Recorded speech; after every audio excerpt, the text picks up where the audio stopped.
Bonsoir, pour cette dernière vidéo de 2014, je vais parler encore une fois des croyances alimentaires. Et aujourd'hui, je vais parler en quelques minutes de l'intolérance au lactose. Alors, c'est quelque chose qui revient fréquemment sur le tapis, mais là j'ai eu une question récemment de Virginie qui me dit que sa fille est intolérante au lactose, qu'elle ne consomme plus de produits laitiers et tout simplement elle a peur qu'elle soit en carence. Elle craint que sa fille soit en carence. Alors, je vais parler de deux choses. D'une part, l'intolérance au lactose. Alors, l'intolérance au lactose, contrairement à ce que beaucoup de personnes croient, l'intolérance au lactose est une chose tout à fait normale chez l'être humain. D'ailleurs, c'est une chose normale chez tous les mammifères lorsqu'ils ont passé la période de sevrage. On va dire un petit peu après cette période de sevrage, mais c'est quelque chose de tout à fait normal. Ce qui est, entre guillemets, anormal, ou ce qui est une évolution chez certaines personnes, chez certains êtres humains, c'est la capacité à produire encore de la lactase une fois l'enfance terminée, et donc cette capacité à pouvoir toujours digérer le lactose.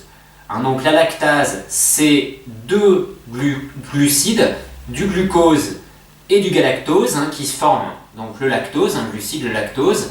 Donc ces deux sucres simples, glucose, galactose, sont coupés par cette enzyme, la lactase, et nous pouvons aboutir à des sucres qui sont assimilables.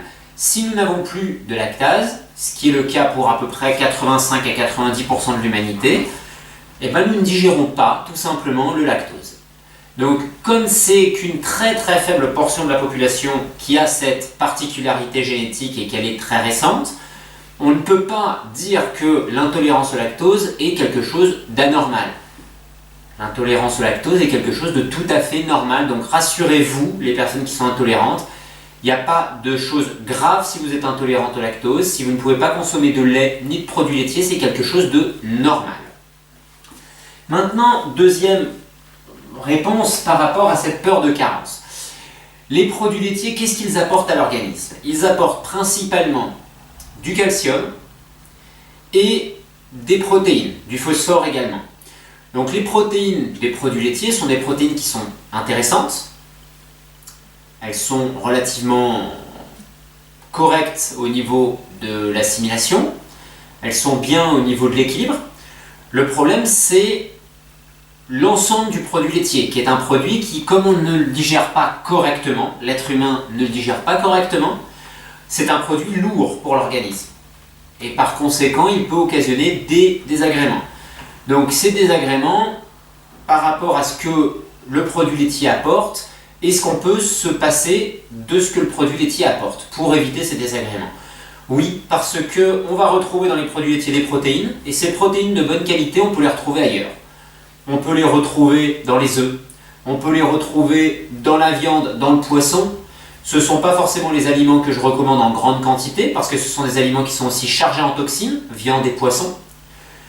Même issus d'un élevage biologique, parce que quand vous avez un animal qui va consommer de toute façon, même si c'est de l'herbe dans le meilleur des cas, ou en tout cas qu'il consomme une alimentation qui est normale, il va avoir forcément des substances toxiques dans le corps de par son mode de vie, tout simplement parce qu'il produit des toxines. Donc il aura toujours plus de toxines qu'un œuf. Voilà. Ça ne veut pas dire qu'il ne faut pas en consommer, il y a certaines personnes qui en consomment et qui arrivent à être en bonne santé, mais une consommation importante pose des problèmes. Tout comme de toute façon une consommation importante de protéines. Donc protéines, comme il faut réduire, c'est pas dramatique si on se passe de produits laitiers par rapport aux apports protéinés, on en a ailleurs. On trouve également des protéines de bonne qualité dans les noix, et puis après dans de nombreux végétaux, même si elles sont moins facilement assimilables, on trouve des protéines de bonne qualité. Les protéines de moins bonne qualité, on les trouvera dans les céréales et les légumineuses, qui en plus, les légumineuses sont très fibreuses, sont difficiles à assimiler. Pour le calcium, du calcium on en trouve également ailleurs. On en trouve dans les légumes à feuilles, mais on en trouve dans les amandes également. On en trouve dans le jaune d'œuf, on en trouve dans différents aliments, donc il n'y a pas que les produits laitiers qui apportent du calcium. Du phosphore, c'est pas le phosphore des produits laitiers qui est indispensable puisqu'on en trouve aussi en grande quantité dans de nombreux aliments. Dans la plupart des aliments, on en trouve des quantités largement suffisantes. Et puis pour terminer par rapport à l'apport de calcium, de nombreuses études ont montré que les produits laitiers, s'ils apportaient du calcium, s'ils permettaient d'avoir un volume osseux plus important, on a remarqué que les os chez les consommateurs importants de lait, de produits laitiers, étaient généralement plus fragiles. Donc, on n'est pas en carence de calcium si on ne consomme pas de produits laitiers, on ne favorise pas forcément l'ostéoporose si on ne consomme pas de produits laitiers. Ça permet les produits laitiers d'apporter beaucoup de calcium, mais la structure osseuse n'est pas forcément plus solide, elle est généralement plus fragile avec les produits laitiers. Donc, l'intolérance au lactose n'est pas un problème, c'est quelque chose de normal. Ça, c'est la croyance numéro 1. Donc, il faut comprendre que on doit sortir de cette croyance de dire que l'intolérance au lactose est un problème. Non, ça c'est totalement faux. C'est quelque chose de normal. Si on ne consomme pas de produits laitiers ou qu'on en consomme très peu, ce n'est pas grave. On a largement assez d'autres choses dans l'alimentation pour pouvoir avoir un équilibre alimentaire correct sans être en carence. Que ce soit au niveau des protéines et au niveau du calcium.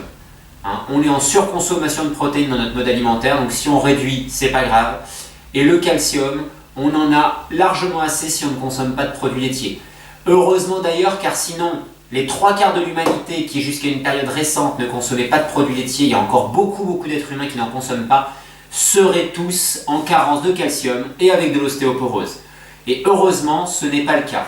Il y a beaucoup de populations qui ne consomment pas 1 gramme de produits laitiers et qui ont des os extrêmement solides et en bonne santé. Voilà, je vous souhaite une très belle fin d'année. J'en profite pour vous annoncer les prochaines conférences que je ferai. Je vais faire 2 à 3 conférences à Paris, fin janvier, début février. Le vendredi, je crois que ça va être le 29 janvier, si je ne dis pas de bêtises, je ferai une conférence au salon Vive Nature, porte de la Villette, sur l'alimentation anti-inflammatoire. Et je ferai au moins une autre conférence au salon Médecine douce, bien-être, sur le jeûne.